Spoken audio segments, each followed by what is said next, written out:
प्यारे बच्चों, आज हम 12th फिजिक्स में जो टॉपिक रिवाइज कर रहे हैं वो है torque on an electric dipole. किसी वैद्युत ध्रुव पर कितना आघूर्ण लगता है, बल आघूर्ण लगता है, उसका व्यंजक आज हम ड्राइव करेंगे। तो यहाँ पर जो डाइपोल रखा है, इलेक्ट्रिक डाइपोल रखा है, वो एक समान वैद्युत क्षेत्र में रखा है, यूनिफॉर्म इलेक्ट्रिक फील्ड में रखा है। यूनिफॉर्म इलेक्ट्रिक फील्ड का मतलब है एक ऐसा इलेक्ट्रिक फील्ड जिसका मैग्नीट्यूड और जिसकी डायरेक्शन हर पॉइंट पर सेम हो। और उसको कैसे दिखाते हैं, ये हमने प्रीवियस वीडियोस में भी और प्रीवियस चैप्टर में हमने इसको पढ़ा था कि उसको इलेक्ट्रिक फील्ड अगर यूनिफॉर्म है तो उसको कैसे दिखाया जाता है, बल रेखाओं से दिखाया जाता है। और वो कैसी होती है, इक्वी डिस्टेंस होती है, एक समान दूरी पर होती हैं। तो ये है आपके पास एक समान वैद्युत क्षेत्र, उसको कैसे दिखाया है, इलेक्ट्रिक फील्ड लाइन से दिखाया है। और वो कैसी है, सब एक समान दूरी पर है। और ये इलेक्ट्रिक फील्ड का डायरेक्शन ये है और इसको हम रिप्रेजेंट कर रहे हैं ई से। ठीक है, यहाँ पर एक डाइपोल रखा है, इलेक्ट्रिक डाइपोल रखा है। डाइपोल मीन्स एक ऐसा कॉम्बिनेशन चार्जेस का, दो चार्जेस का, सेम चार्जेस है बट क्या है, अपोजिट है नेचर में, सेम मैग्नीट्यूड के हैं और वो 12 डिस्टेंस पर रखे गए। ये हमने एक डाइपोल यहाँ पर यूनिफॉर्म इलेक्ट्रिक फील्ड में रख दिया। ठीक है, अब इस पर कितना बल लगेगा और कितना बल आघूर्ण होगा, पहले हम इसको देखते हैं कि ये डाइपोल है।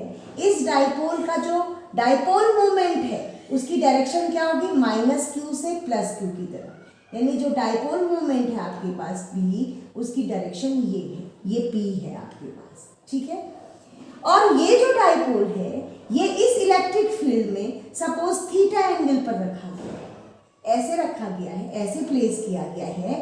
तो इस डाइपोल मोमेंट का और E के बीच का जो एंगल है वो थीटा है। ठीक है, P और E के बीच में जो एंगल है वो क्या है, थीटा है। ठीक, अब हमारे पास देखिए, क्योंकि ये इलेक्ट्रिक डाइपोल है, इसके पास +q चार्ज और -q चार्ज से बना हुआ है। तो +q चार्ज भी इलेक्ट्रिक फील्ड में एक बल का अनुभव करेगा और -q चार्ज भी क्या करेगा, इलेक्ट्रिक फील्ड में एक बल का अनुभव करेगा। और जो +q चार्ज पर बल है, +q चार्ज पर एक बल लगेगा, सपोज उसको हम कहते हैं, पर जो बल है उसको हम F1 कह देते हैं। सपोज उसको हम क्या कह देते हैं, F1 कह देते हैं। ठीक है, इस F1 की जो डायरेक्शन होगी, +q पर जो फोर्स ये अनुभव करेगा इस इलेक्ट्रिक फील्ड में, इसकी डायरेक्शन क्या होगी, इलेक्ट्रिक फील्ड की ही डायरेक्शन में ये होगा।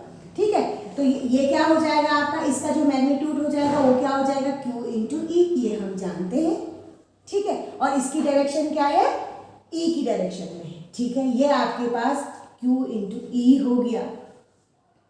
इस +q पर जो फोर्स ये अनुभव कर रहा है, ऐसे ही -q चार्ज पर भी इस इलेक्ट्रिक फील्ड के कारण एक बल अनुभव होगा और उसका जो मैग्नीट्यूड है, -q पर जो बल है वो भी हम क्या करते हैं, उस बल को हम F2 बोल देते हैं, सपोज उसकी F2, और उसका जो मैग्नीट्यूड है वो भी क्या होगा, q × E, क्योंकि आपके पास इनका जो अमाउंट है, इनका जो मैग्नीट्यूड है, +q और -q वो सेम है, q है। ठीक है, और इस पर जो अनुभव करेगा इसका डायरेक्शन क्या होगा, E के विपरीत, ये क्या हो जाएगा, -QE। E इस डायरेक्शन में है तो -q पर जो बल अनुभव करेगा ये -q चार्ज, वो उसका डायरेक्शन क्या होगा, E के विपरीत। ये क्या होगा, अलोंग A, ये तो अलोंग E हो जाएगा और अपोजिट टू E। ठीक है, आपके पास क्या हो जाएंगे, दो फोर्स यहाँ पर, +q चार्ज +QE इस डायरेक्शन में और -q पर जो बल लगेगा वो QE, ये इस डायरेक्शन में, इस E के अपोजिट डायरेक्शन में लगेगा। अब देखिए यहाँ पर जो नेट फोर्स है इस डाइपोल पर, नेट फोर्स ऑन डाइपोल वो कितना हो जाएगा, QE प्लस का है और ये माइनस का है, QE अपोजिट डायरेक्शन में है, तो कितना हो गया, 0। कितना हो गया, 0। यानी किसी भी डाइपोल में यूनिफॉर्म इलेक्ट्रिक फील्ड में, एक समान वैद्युत क्षेत्र में सदैव जो नेट फोर्स होता है वो कितना होता है, 0 होता है। लेकिन जो वैद्युत क्षेत्र है वो कैसा होना चाहिए, यूनिफॉर्म होना चाहिए। अब देखिए इस डाइपोल पर दो फोर्स काम कर रहे हैं, एक पॉजिटिव QE और एक नेगेटिव QE, दोनों ही अलग अलग पॉइंट पर हैं, ठीक है, अलग अलग पॉइंट पर हैं। नेट फोर्स भले ही 0 है उनका, लेकिन अलग अलग पॉइंट पर काम करने के कारण इनका लाइन ऑफ एक्शन भी क्या है, अलग अलग है। F1 इस डायरेक्शन में काम कर रहा है, F2 इस डायरेक्शन में काम कर रहा है। यानी एक ही वस्तु पर दो अलग अलग बिंदुओं पर दो फोर्स, बराबर के फोर्स काम कर रहे हैं, but they are opposite in nature. ये दोनों ही क्या हैं, विपरीत के प्रकृति के हैं। तो ये क्या करेंगे, इस बॉडी को क्या करेंगे, रोटेट करेंगे। देखिए ये एक बॉडी है, इस पर यहां से फोर्स काम कर रहा है इस डायरेक्शन में, और इधर से फोर्स काम कर रहा है इस डायरेक्शन में। तो ये क्या बना रहे हैं, एक बल युग्म बना रहे हैं, एक कपल ऑफ फोर्स बना रहे हैं जिनका मैग्नीट्यूड तो सेम है और एक्शन पॉइंट भी क्या है, उनका विपरीत है, अलग अलग बिंदुओं पर कार्य कर रहे हैं, बराबर है। तो वो क्या करेंगे, उस बॉडी को रोटेट करेंगे। देखो ये इसको घुमाने की प्रवृत्ति रखेंगे। इनकी टेंडेंसी क्या होगी, इस कपल ऑफ फोर्स की टेंडेंसी होगी इस डाइपोल को रोटेट करने की, ठीक है। और इसके कारण, क्योंकि आपके पास दो अपोजिट फोर्स काम कर रहे हैं, अलग अलग लाइन ऑफ एक्शन पर काम कर रहे हैं, तो यहां पर क्या अनुभव करेगा ये डाइपोल, टॉर्क। क्या अनुभव करेगा, एक टॉर्क का अनुभव करेगा। और इस टॉर्क का मान, इस टॉर्क की जो टेंडेंसी होगी वो क्या होगी, इस डाइपोल को घुमाने की। और कब तक इसको घुमाएगा, ये क्या करेगा, इस P का जो डायरेक्शन है वो तब तक इसको घुमाने की प्रवृत्ति रखेगा जब तक P और E का डायरेक्शन क्या ना हो जाए, P और E जो है दोनों का डायरेक्शन क्या हो, दोनों एक ही दिशा में हो जाए, ठीक है। इस टॉर्क की टेंडेंसी है P और E को दोनों को एक ही दिशा में लाने की ये टेंडेंसी रखेगा। टॉर्क कब उत्पन्न होता है, जब आपके पास कपल ऑफ फोर्स हो, दोनों फोर्स, ठीक है, कपल ऑफ फोर्स हो। अब देखो कपल ऑफ फोर्स को, सपोज ये बॉडी है, ये रोटेट, अब माना ये बॉडी है और इस पर मैं एक कपल ऑफ फोर्स लगा रही हूँ और इक्वल, दोनों ही कैसे होने चाहिए, कपल ऑफ फोर्स लगा रही हूँ मैं और दोनों को मैं अपोजिट, एक को इधर और एक को इधर लगा रही हूँ, तो ये बॉडी क्या करेगी, रोटेट करेगी, नहीं करेगी। क्यों, क्योंकि ये क्या है, एक ही पॉइंट पर काम कर रहे हैं, ये क्या कर रहे हैं, एक ही पॉइंट पर काम कर रहे हैं।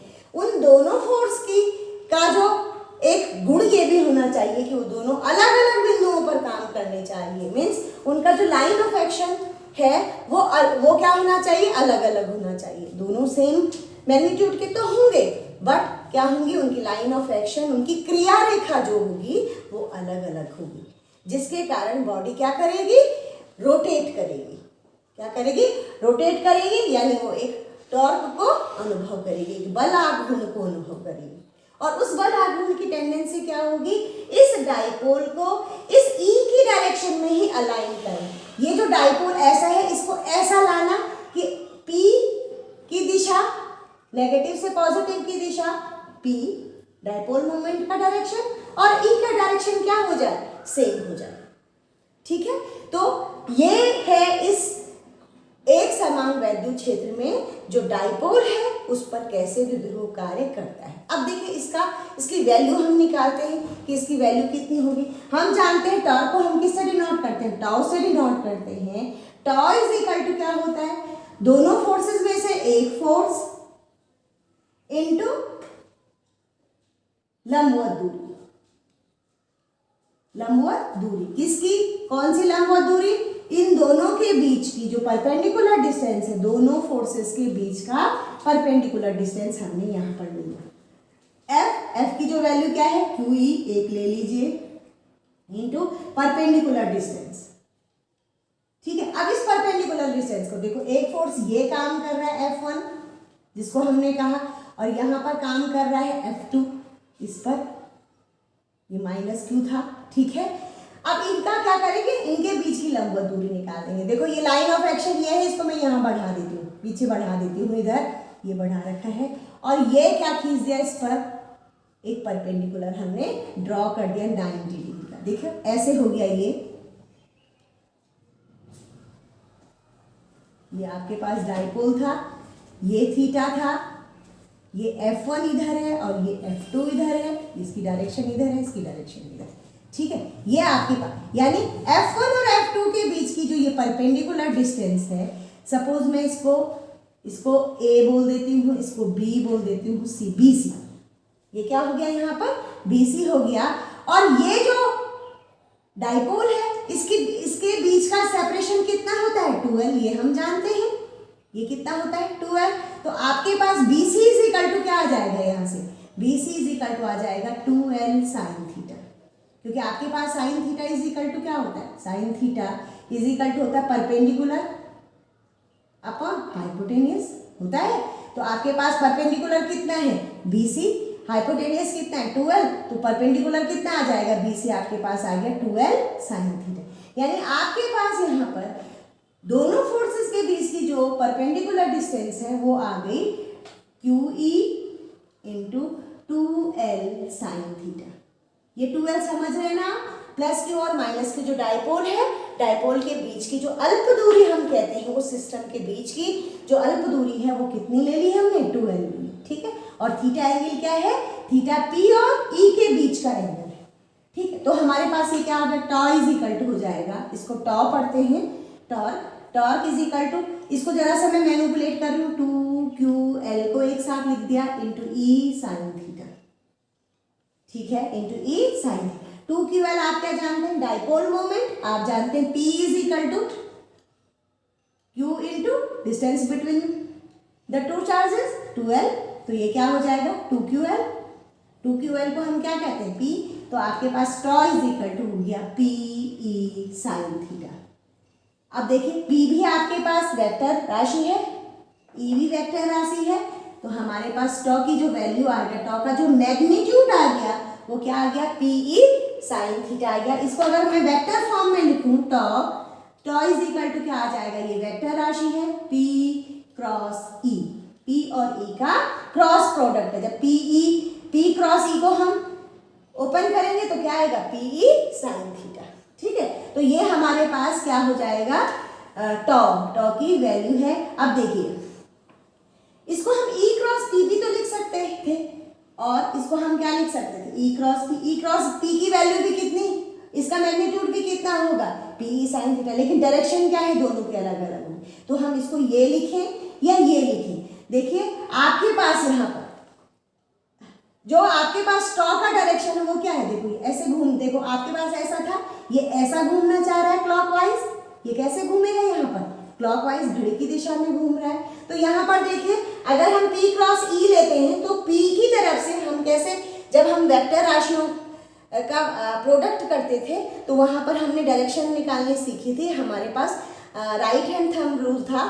तो हम क्या करते हैं, राइट हैंड का पाम P की तरफ और दूसरा वाला वेक्टर E इधर है, उसकी तरफ हम क्या कर देते थे, उसकी उंगलियों को घुमा देते। तो देखिए यहाँ पे टॉ का जो डायरेक्शन है और E का जो P और E का जो हम डायरेक्शन निकालेंगे तो वो क्या हो जाएगा, इसी डायरेक्शन को शो कर रहा है, P और E को इसी डायरेक्शन को शो कर रहा है। इसका मतलब हम इसको E क्रॉस P नहीं लिखेंगे बल्कि क्या लिखेंगे P क्रॉस E, क्योंकि P क्रॉस E का जो डायरेक्शन है वो टॉ का डायरेक्शन भी है, ठीक है।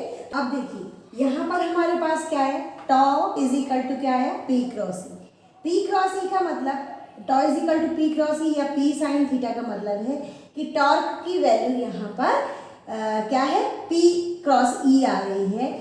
अब हम क्या जानते हैं, जब लीनियर मोशन होता है, कोई बॉडी लीनियर मोशन करती है, एक रेखीय गति करती है, तो वहां पर क्या नहीं होना चाहिए, F 0 नहीं होना चाहिए, नेट फोर्स जो है वो 0 नहीं होना चाहिए। यहाँ पर देखिए यहाँ पर नेट फोर्स क्या आया था, 0 आया था, लेकिन टॉर्क की वैल्यू 0 नहीं है, मीन्स ये क्या कर रहा है, रोटेशनल मोशन कर रहा है, ये डाइपोल घूमने की प्रवृत्ति रख रहा है। और घूम क्यों रहा है, क्योंकि उसको क्या करना है, P और E को एक ही दिशा में लाना है। P और E को क्या करना है, एक ही दिशा में। E क्या टेंडेंसी रखेगा, P को अपनी ही डायरेक्शन में लाने की टेंडेंसी रखेगा, इसलिए ये डाइपोल क्या करेगा, रोटेट करेगा। अब यहाँ पर क्या है, थीटा पर टॉ के अलग अलग मान होंगे, बल आघूर्ण का मान इस थीटा पर निर्भर कर रहा है। ठीक है, अब इस अलग अलग स्थितियों में हम इसकी अलग अलग कंडीशंस में हम टॉ की वैल्यू देखते हैं। केस 1 देखिए आप पहले, केस 1 में क्या है कि सपोज ये जो आपके पास ये जो इलेक्ट्रिक फील्ड है, मैं इसको एक ही लाइन से इस समय शो कर रही हूँ, वन वेक्टर लाइन से शो कर रही हूँ मैं, ये ई है और आपके पास जो डाइपोल है वो ऐसे रखा है, मीन्स माइनस क्यू इधर है और प्लस क्यू इधर है, मीन्स पी का जो डायरेक्शन है, पी का डायरेक्शन और ई का डायरेक्शन क्या है, एक ही दिशा में है। पी और ई एक ही दिशा में, पी क्या होता है माइनस क्यू से प्लस क्यू की तरफ, तो पी और ई का डायरेक्शन क्या है, ए है। मीन्स ये डाइपोल ऐसे थीटा एंगल पे न रखे, ऐसे रखा है, ऐसे रखा है, इसका मतलब थीटा की वैल्यू यहाँ पर क्या है 0 डिग्री, यहाँ पर क्या है थीटा की वैल्यू 0 डिग्री है। तो यहाँ पर टॉ का जो मान होगा according to this formula that will be equal to 0, P E sine 0 और साइन 0 इज 0, तो आपके पास टॉ क्या आ गया 0 आ गया। मीन्स इस स्थिति में जब P और E, P along E कहेंगे हम इसको, P और E एक ही दिशा में है, तब ये जो डाइपोल है ये क्या है रेस्ट में आ गया, ये अब घूम नहीं रहा है, क्योंकि हम क्या कह रहे हैं रोटेट क्यों कर रहे हैं, क्योंकि P और E को एक ही दिशा में होना है, तो P और E एक ही दिशा में है अपने आप ही, तो ये क्या है ये रेस्ट में है। इस समय कोई रोटेशनल मोशन, कोई आघूर्ण काम नहीं कर रहा है, कोई बल आघूर्ण काम नहीं कर रहा है, बल्कि डाइपोल क्या आ गया रेस्ट में आ गया। ठीक है, पहली कंडीशन है। अब देखिए इसको हम ऐसे घुमा रहे हैं, ये रखा है, अब इसको ऐसे घुमा दिया। केस 2 में देखिए आप, केस 2 में देखिए ये E है और ये P को घुमा दिया, ये P ऐसे आ गया, P का जो डायरेक्शन है वो 90 डिग्री पे आ गया, मीन्स ये ऐसे घुमा ना, मैं कह रही हूँ ऐसे घुमा रहा है, हमने ये रखा है और इसको हमने ऐसे घुमा दिया, ऐसे घुमा दिया मीन्स ये माइनस क्यू और ये क्या हो गया आपके पास प्लस क्यू। ठीक है, तो आपके पास क्या हो गया यहाँ पर theta is equal to 90 degree और साइन में 90 मैक्सिमम वैल्यू होती है, दैट इज इक्वल टू 1, तो आपके पास यहाँ पर टॉ इज इक्वल टू आ गया पी ई साइन 90 और इट इम्प्लाइज पी ई, टॉ की वैल्यू क्या आ गई पी ई आपके पास इस समय, मीन्स अभी यहाँ पर क्या है P is perpendicular to E, P और ई की जो डायरेक्शन है वो एक दूसरे के परपेंडिकुलर है, तो इस समय इस पर टॉ काम कर रहा है और टॉ काम करके उसको कैसे उसकी टेंडेंसी क्या होगी पी और ई को इस डायरेक्शन में लाने की होगी, एक ही डायरेक्शन में लाने की होगी, यानी इस समय इतना इस पर टॉ काम कर रहा है। अब देखिए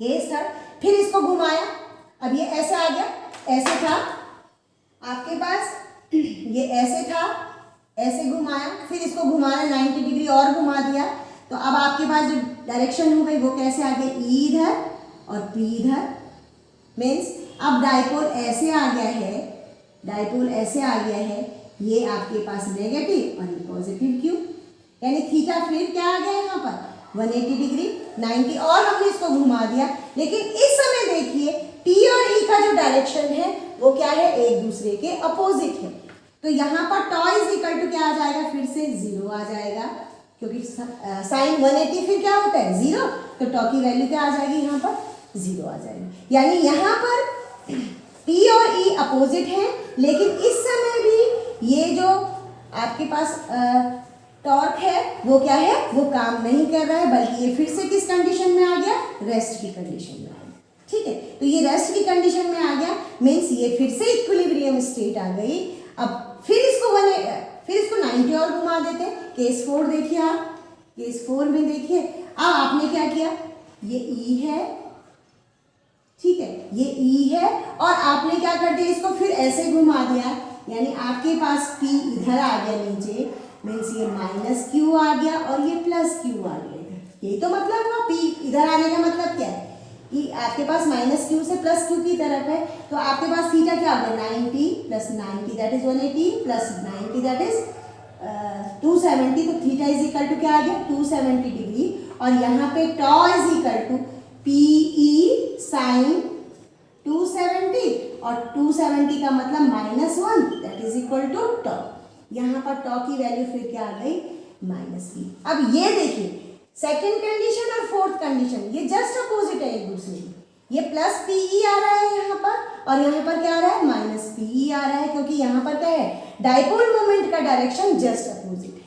और दो कंडीशन केस 1 और केस 3 को देखिए आप, दोनों ही कंडीशन में देयर इज नो टॉर्क, यहाँ पर कोई बल आघूर्ण काम नहीं कर रहा है, मीन्स ये रेस्ट की पोजीशन है। ठीक है, तो इन दोनों पोजीशन को कहा जाता है इक्विलिब्रियम कंडीशन, इक्विलिब्रियम स्टेट। ठीक है, ये भी क्या है इक्विलिब्रियम स्टेट है। ठीक, ये दोनों ही क्या है इक्विलिब्रियम स्टेट, लेकिन ये स्टेबल इक्विलिब्रियम कहला रही है क्योंकि P और E का डायरेक्शन सेम है। इसको कहा जाता है ये स्टेबल है। स्टेबल मीन्स स्थाई, स्थाई साम्य की अवस्था, साम्यावस्था। ठीक, और इसको कहा जाता है अनस्टेबल, स्टेबल अस्थाई साम्य की अवस्था। ठीक है, यानी यहां पर स्थायी और अस्थायी साम्य की, अस्थायी साम्य की अवस्था में जो टॉर्क है इस डाइपोल पर वो 0 है। दैट मीन्स इस समय ये रेस्ट की स्टेट में है, ये स्टेबल है क्योंकि P और E का direction theta is equal to 0 के साथ एक ही डायरेक्शन में है। ये अनस्टेबल है क्योंकि theta is equal to 180 degree है, but P and E are opposited direction, इसलिए क्या है अनस्टेबल इक्विलिब्रियम स्टेट है। तो इस तरह से आपके पास डाइपोल पर कैसे टॉर्क काम करता है, किन भिन्न भिन्न स्थितियों में काम करता है, वो डिपेंड करता है कि थीटा की वैल्यू क्या है। अनस्टेबल इक्विलिब्रियम है तो थीटा 180 डिग्री हो जाएगा, स्टेबल इक्विलिब्रियम की स्टेट में है मीन्स टॉर्क की वैल्यू 0 है। टॉर्क 0 है, सीधा सा मीनिंग है कि वहाँ पर कोई रोटेशनल मोशन काम नहीं कर रहा है, वो रेस्ट की अवस्था में है, तो उस समय भी क्या हो जाएगा टॉर्क की वैल्यू 0 हो जाएगी, वो स्थायी साम्य की अवस्था हो जाएगी। तो ये जो आपके पास अलग अलग स्टेट में टॉर्क के जो वैल्यूज़ हैं, ये आपके पास MCQs जो आते हैं, मल्टीपल चॉइस क्वेश्चन जो आपके आते हैं, वहाँ पर ये वैल्यूज़ अलग अलग थीटा के मानों के लिए पूछी जाती हैं। और किसी भी एक समान वैद्युत क्षेत्र में कैसे बल आघूर्ण काम करता है, ये भी आपके पास परीक्षा में, एग्ज़ाम में, बोर्ड एग्ज़ाम में ड्राइव करने के लिए आता है। आप अच्छे से इसको प्रिपेयर कीजिए, समझ के कीजिए, थीटा की कंडीशंस को देख के कीजिए, और आप अच्छे से इस पोर्शन को, आप इस पर बेस्ड न्यूमेरिकल को आप अच्छे से सॉल्व कर पाएंगे। नेक्स्ट वीडियो में हम गॉसेस थ्योरम देखेंगे। So stay connected and take a very good care of yourself. Thank you.